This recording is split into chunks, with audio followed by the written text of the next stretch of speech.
Bienvenue dans un nouvel épisode les amis. Dans cet épisode on va parler stretching. Et à la fin de cet épisode, le stretching n'aura plus aucun secret pour vous. Et pour ce faire, on va répondre à 3 questions principales. La première étant la suivante. Faut-il faire du stretching avant l'entraînement? Oui, non, pourquoi? La deuxième, faut-il faire du stretching post-entraînement? Oui, non, pourquoi? Et finalement, combien de temps faut-il tenir sa position d'étirement? Donc on va répondre à toutes ces questions. Mais avant tout, j'aimerais vous donner un petit historique concernant le stretching. Vous montrer à quel point le stretching a évolué dans l'industrie de la santé et du fitness. Ou pas plutôt le stretching, mais plutôt la perception et la compréhension du stretching a évolué. Parce qu'en soi, la méthode n'a absolument pas changé. Les effets de cette méthode n'ont absolument pas changé. Donc au tout début, le stretching, c'était vraiment le truc qu'il fallait faire. C'était l'arme fatale, l'outil qu'il fallait absolument intégrer dans le monde de la santé et également dans le monde de la préparation physique. Donc à l'époque, on entendait les kinés, les physios dire il faut tenir des positions de stretch. Ils donnaient des stretch à leurs patients. Ça, c'est le bon stretch pour toi, pour ce cas-là, pour ce cas-là.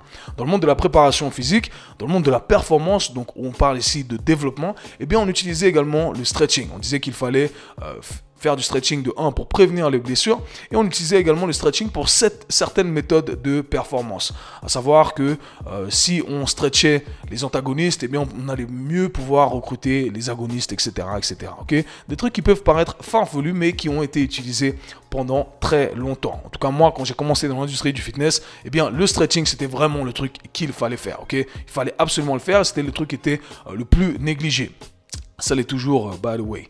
Ensuite, quelques années plus tard, eh bien, tout ça, ça a évolué. On nous a dit, non, il y a des études qui sont sorties.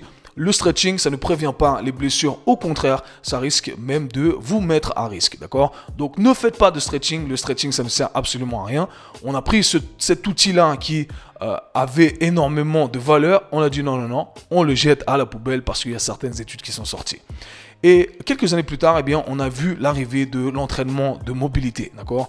On a dit non, il ne faut plus faire de stretching, il faut faire uniquement de l'entraînement de mobilité. Et ça a été vraiment influencé par le système FRC. Je sais que j'ai partagé ce message également parce que j'étais l'un des premiers élèves du créateur du système. Et je me rappelle qu'on partageait ce message en disant ne faites pas de stretching passif. Le stretching passif, ça ne sert absolument à rien. Il faut faire uniquement de l'entraînement de mobilité. Donc vous voyez que ça a beaucoup évolué. Il y a plein de trucs qui ont changé. Et je regrette d'avoir partagé ce message d'ailleurs parce que c'était dû à une mauvaise compréhension du stretching. Et ce n'est qu'après avoir fait plusieurs recherches sur le sujet, d'avoir pratiqué moi-même pendant des années avec plusieurs athlètes, avec plusieurs personnes et d'un point de vue empirique, anecdote, tout ce qu'on a pu récolter. Le stretching a énormément de valeur. Et le premier message que j'aimerais dire ici, c'est que la plupart des gens ne stretchent pas assez, ok? Je dirais même 100% des gens ne stretchent pas assez. Et si je pouvais recommander un truc, eh bien, ce serait le stretching, d'accord? Mais dans cet épisode, eh bien, on va s'attarder sur les questions que j'ai mentionnées. Mais vous voyez que ça a énormément évolué et à chaque fois, c'est un tout ou rien. Oh oui, ça sert à quelque chose, non, ça sert à rien, on jette à la poubelle. Alors qu'il faut juste savoir quand est-ce qu'on va l'utiliser. Donc, essayons de comprendre fondamentalement ce qu'est le stretching, d'accord? Comprendre le mécanisme derrière tout ça. Le stretching est un anglicisme qui veut dire étirer. Donc, le concept ici consiste à éloigner un point d'attache à d'un autre point d'attache. Okay, on prend un point d'attache d'un muscle, d'un tissu de manière générale, tissu conjonctif. Donc toutes les règles vont s'appliquer pour tous les tissus. Qu'on parle de ligaments, qu'on parle de muscles, qu'on parle de tendons. Okay, donc on étire ce tissu, on éloigne un bout d'un autre bout. En termes techniques, on éloigne l'origine de l'insertion et on est en train d'étirer, on est en train de stretcher ce tissu. Et fondamentalement, ce qu'il faut comprendre, c'est que lorsqu'on est en train d'étirer, d'éloigner un point d'attache d'un autre point d'attache, eh bien, ce qu'on est en train de faire, c'est qu'on est en train de mettre ce tissu sous tension. Et la première question qu'il faut se poser, c'est ok, qu'est-ce que la tension? La tension, eh bien, c'est de la force. La tension, si on regarde le tout à travers la lentille de la physique, eh bien, c'est de l'énergie. Ce qui veut dire que le stretching passif, en vrai, eh bien, ce n'est pas passif. Physiologiquement parlant, ce n'est pas passif. Parce que nos tissus, en étant sous tension, eh bien, ils répondent à de la force. Et le corps s'adapte à la force qu'on lui envoie. Donc, physiologiquement parlant, d'un point de vue structurel, le stretching passif n'est pas passif. Lorsqu'on dit stretching passif, en vrai, eh bien, ce qu'il faut comprendre, c'est que on dit simplement qu'on est passif, tout simplement parce qu'on n'est pas en train de générer de la force à travers nos muscles. D'accord? On relaxe simplement dans la position, mais nos tissus, lorsqu'on les étire, eh bien, il y a de la force qui est appliquée sur ces derniers. Ces derniers sont exposés à de la force de la même façon que si on générait de la force par nous-mêmes à travers ces muscles. Okay? Et ça a une différence fondamentale et ça change complètement notre compréhension du stretching. Parce que, hey, si le stretching passif, au final, ça applique de la force, ça expose nos tissus à de la force, c'est-à-dire que nos tissus, au final, ils vont s'adapter comme si on les entraînait, comme si on faisait un entraînement de musculation, etc. Et c'est vraiment ce qui se passe d'un point de vue fondamental. Et ça a son importance et vous allez le comprendre plus tard. J'aimerais maintenant vous parler d'un autre mécanisme qu'il faut comprendre pour mieux apprécier le stretching et tout ce que je vais vous expliquer. Je parle ici du réflexe myotatique, en anglais ce qu'on appelle le stretch reflex. Le réflexe myotatique, c'est tout simplement une contraction volontaire qui a lieu lorsqu'on atteint la fin de son amplitude de mouvement d'un certain tissu. C'est tout simplement un mécanisme de protection que votre corps a mis en place pour vous éviter d'aller au-delà de votre capacité, de la capacité d'un tissu bien précis. Chaque tissu a sa propre capacité, ok? Donc si je venais écarter mes jambes, tout d'un coup, votre corps va contracter vos adducteurs parce qu'il dit non, et si tu vas plus loin, eh bien, il y a un truc qui va se déchirer, ok? Donc c'est comme ça que votre corps essaie de vous protéger. D'un point de vue physiologique, si je le fais en très résumé, en très vulgarisé, en très simple, eh bien, on a des récepteurs au niveau de chaque tissu. Et ces récepteurs sont ce qu'on appelle des mécanorécepteurs, sont des récepteurs sensoriels entre autres, qui permettent de comprendre où votre tissu est dans l'espace. Et ce qu'il faut savoir, c'est que ces mécanorécepteurs ont un seuil d'étirement qui est prédéfini, c'est-à-dire qu'ils savent exactement jusqu'à où vous pouvez amener votre tissu. Et ce qui se passe lorsqu'on s'approche de cette fin d'amplitude de mouvement, de cette capacité à étirer ces tissus, eh bien, il y a un mécanisme qui se met en place, il y a un message qui est envoyé au système nerveux central, la moelle épinière, au cerveau. Ensuite, ce dernier renvoie un message et bam, il contracte ses muscles. Et donc, on parle ici du réflexe myotatique. Il contracte ses muscles pour vous protéger. Okay? Maintenant, ce qu'il faut savoir, c'est que le stretching a la capacité d'altérer ce réflexe myotatique. À savoir que en tenant une position de stretch, eh bien, vos muscles vont quand même se contracter, mais au bout d'un moment, cette contraction involontaire va se relâcher parce que votre système nerveux se dit « Ah ok, en fait non, là c'est pas très dangereux, donc je te permets d'aller un peu plus loin. » Et comprendre ces deux mécanismes, eh bien, ça va être très important pour la suite de cet épisode. On va répondre à la première question. Répondons à la première question qui revient à chaque fois, on pose toujours cette question. Faut-il faire du stretch avant l'entraînement? Donc, faut-il stretcher pré-entraînement? Si par stretcher ici, faire du stretching pré-entraînement, on entend tenir une position passivement, donc sans générer de la force, de façon à relaxer et à étirer ses tissus, eh bien, la réponse, c'est non. Et pourquoi c'est non? C'est non parce que ce n'est pas très smart de le faire. Pourquoi? Parce que, comme je viens de vous l'expliquer, lorsque on tient cette position de stretch, eh bien, on va altérer ce réflexe myotatique. C'est-à-dire qu'on a ce mécanisme de protection qui est là, qui est mis en place pour vous sauver. Et donc, ce que j'ai oublié d'ajouter, c'est que ce mécanisme-là est mis en place ce seuil est mis en place par vos mécanorécepteurs en fonction de votre capacité à générer de la force dans une certaine amplitude. Donc, il sait, votre corps, que si vous allez au-delà de cette amplitude qu'il vous a donnée, eh bien, vous n'avez pas la capacité de répondre à certaines contraintes auxquelles vous risquez d'être exposé. Okay? Et ça, c'est très important de garder en tête. Donc, lorsque vous allez faire du stretch passif pendant plusieurs secondes, minutes, etc., avant votre entraînement, eh bien, vous allez avoir accès à plus d'amplitude de mouvement. Comme je l'ai expliqué, votre corps dit « Ah ok, tu es à l'aise dans cette position, je te laisse avoir accès à plus. » Mais le problème, c'est que vous n'avez pas d'expérience dans cette nouvelle amplitude de mouvement qui va vous être donnée de manière temporaire. Et c'est dangereux pour la raison suivante. Parce que si on venait à se retrouver dans cette amplitude de mouvement pendant notre activité, pendant notre sport, peu importe ce que vous faites, eh bien, vous n'avez pas d'expérience dans cette nouvelle amplitude de mouvement. Vous n'avez pas la capacité de produire de la force, d'absorber de la force. Par conséquent, vous vous mettez à risque.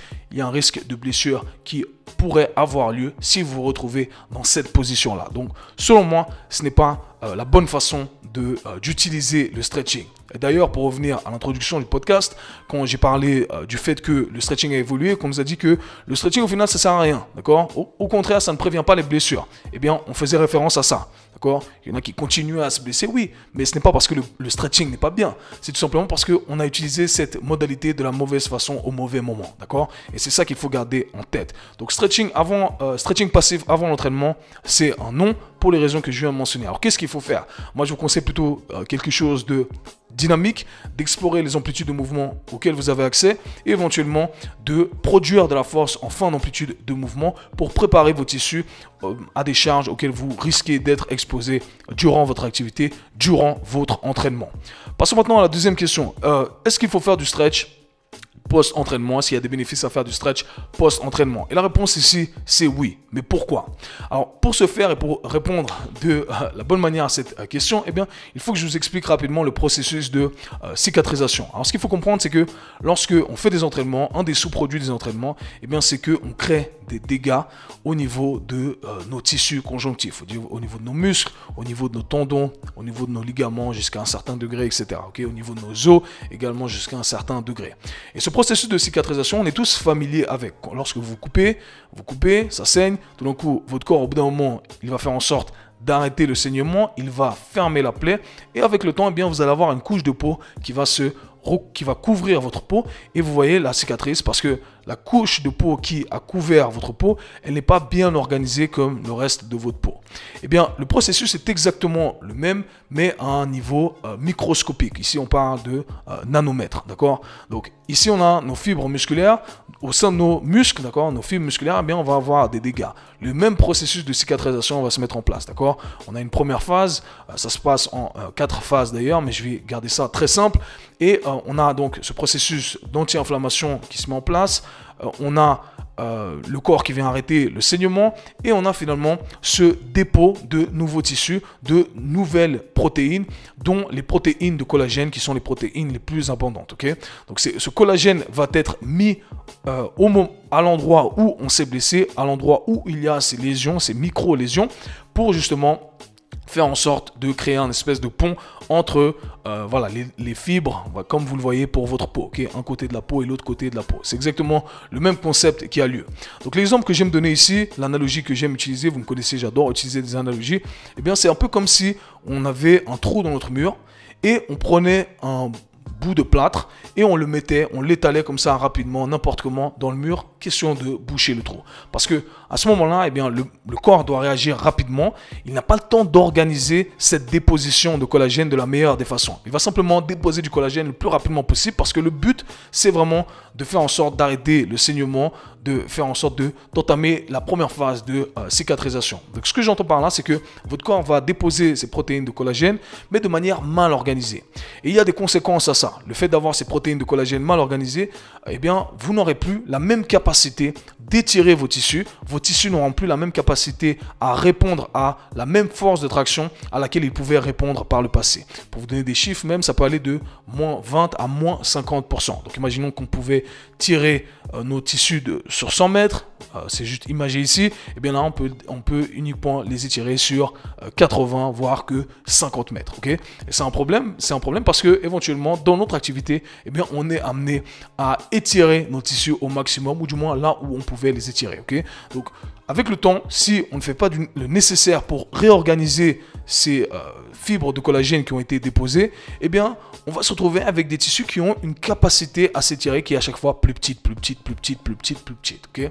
Et ça, c'est très important de le comprendre. Donc nous, ce qu'on aimerait faire ici, c'est qu'on aimerait utiliser le stretching en notre avantage. Et la bonne nouvelle, c'est que le stretching peut nous permettre d'organiser ces fibres de collagène de façon à ce que ces dernières respectent l'homogénéité du muscle, ou plutôt l'harmonie du muscle, d'accord? Parce que le muscle n'est pas homogène. Donc si je reprends l'exemple du mur ici, eh bien, on peut utiliser du stretching pour faire en sorte d'étaler le plâtre qu'on a placé sur le trou. On va bien l'étaler, on vient lisser le tout, et lorsqu'on regarde le mur, eh bien, on ne voit plus aucune différence. On n'arrive pas à distinguer où était le trou, okay? Quel est le mur normal et là où il y avait le trou. Et c'est un peu le même principe avec le stretching. Lorsqu'on étire nos tissus, d'accord, eh bien, on va envoyer ce signal de force et on va dire à notre tissu, de manière bien entendu à respecter la capacité de nos tissus, d'accord. Donc si on va trop loin, bien entendu, il y a un truc qui pète, mais si on le fait de manière appropriée, eh bien, on étire nos tissus et on dit à notre corps, hey, tu vois ce bout de plâtre que tu as mal organisé ici, ces fibres de collagène que tu as mal organisées, eh bien, tu vas les aligner. Tu vas faire en sorte que la direction de ces fibres de collagène soient cohérentes avec le reste du muscle, avec le reste du tendon, le reste du ligament, etc. etc. Okay? Et ça, c'est la beauté du stretching et c'est l'adaptation qu'on arrive à avoir. Alors ça, c'est très important de le comprendre. Alors, quand on comprend tout ça, eh bien, on se dit, ok, est-ce que je dois faire du stretching après l'entraînement? Eh bien, la réponse, c'est oui, pour les raisons que je viens d'expliquer, pour améliorer ce processus de remodelage de tissu, pour faire en sorte que le remodelage de tissu se fasse de la bonne manière, dans la bonne direction. Alors, la question que vous posez sûrement, c'est quand est-ce qu'on doit faire le stretching post-entraînement? Et c'est là où on entend plein de théories farfelues. Non, si vous faites directement après, c'est pour remettre la même longueur. Il faut faire 25 minutes après. Non, d'autres 25 minutes et 45 secondes après. Tout ça, c'est des conneries, encore une fois. C'est juste pour vous faire perdre votre temps. Moi, je vis dans la vraie vie. Moi, je vis dans la vraie vie. Je vous donne des trucs applicables, d'accord? La théorie, c'est très bien. Les études, c'est très bien. Mais la vraie vie, c'est mieux, ok? La vraie vie, c'est dans ça qu'on vit, d'accord? Donc, on va utiliser ces règles-là. Le meilleur moment de faire du stretch post-entraînement, pour les raisons que j'ai mentionnées, eh bien, c'est quand vous pouvez. Si vous devez le faire après l'entraînement, parce que c'est le seul moyen le seul moment que vous avez à disposition, eh bien, ça sera après l'entraînement, directement, ok? Je tiens ma position de stretch. Maintenant, si c'est plus tard, quelques heures après l'entraînement, eh bien, vous pouvez très bien le faire après l'entraînement, ok? Si c'est le lendemain, eh bien, vous le faites le lendemain. Quoi qu'il en soit, on veut simplement appliquer ces règles-là pour ce que je viens d'expliquer. Maintenant, ça me permet de transitionner à la dernière question. Combien de temps faut-il tenir sa position de stretch?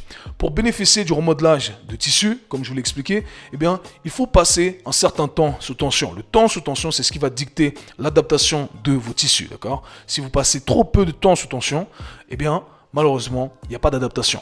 Il faut un temps bien précis pour que le corps se dise « Ah, ok, là, j'ai compris le signal, je vais créer l'adaptation, c'était le bon signal qui a été envoyé. » Eh bien, pour tenir ces positions d'étirement, on veut les tenir pendant au minimum 2 minutes. Selon moi, 2 à 3 minutes, c'est le sweet spot, ok? C'est vraiment le minimum. Vous n'allez avoir aucun bénéfice à tenir des stretch de 20 secondes, de 30 secondes, d'un point de vue structurel. Vous pourriez très bien faire de l'étirement, j'ai fait un épisode là-dessus, du stretching à la fin de l'entraînement, dans un but de relaxation, ok? Donc au lieu de simplement vous poser et respirer, vous pouvez respirer, stretcher un peu un côté, l'autre côté, ça fait du bien, d'accord? Mais structurellement parlant, ça ne va pas changer grand-chose. Donc minimum 2 minutes à 3 minutes. Si vous voulez faire des sessions vraiment de stretching, où vous voulez vraiment développer vos tissus, je vous invite à le faire graduellement, mais selon mon expérience, on aimerait passer 6 minutes de temps sous tension. 6 minutes, c'est le sweet spot, selon moi, pour les personnes qui ont un niveau intermédiaire à avancer. Ok? Donc, c'est vraiment tout ce qu'il faut savoir, les amis. Ok? Rappelez-vous que les stretch de 20-30 secondes, ça ne sert à rien. Maintenant, pratiquement, ça ressemble à quoi? Parce qu'on ne peut pas tenir 3 minutes sur une jambe, pour les ischios, pour les quadriceps, pour les biceps, les triceps, etc. Donc, ce que je vous invite à faire, c'est de choisir 2 groupes musculaires à la fin de votre entraînement. Okay? Bien entendu, les groupes musculaires qui ont été les plus sollicités. Et à ce moment-là, je vais me contenter de faire que ça. Au lieu de faire 10 stretch ou 20 stretch, 15 stretch de 20 secondes, je vais choisir 2 groupes musculaires et je vais tenir 2 minutes par groupe musculaire. Okay? Donc, imaginez que j'ai fait un entraînement jambes, et j'ai fait un peu de haut du corps, un entraînement full body, mais très peu de haut du corps et beaucoup de jambes. Eh bien, je vais tenir 2 minutes par ischio-jambier, 2 minutes par quadriceps. Okay? Donc simple, j'ai fait 8 minutes à la fin de mon entraînement, c'est cool, j'ai un bon retour sur investissement, j'ai stretché les tissus qui ont été les plus sollicités. Et c'est comme ça qu'on fait des gains, les amis. Donc comme je vous l'ai dit à la fin de cet épisode, vous ne devriez plus avoir aucune question concernant le stretching. Si c'est le cas et qu'il en reste, posez-les dans les commentaires pour ceux qui verront tout ça sur YouTube. Je me ferai un plaisir d'y répondre. J'espère que cet épisode aura ramené de la valeur et des réponses à vos questions. Et dans tous les cas, nous, on se parle très bientôt. Peace.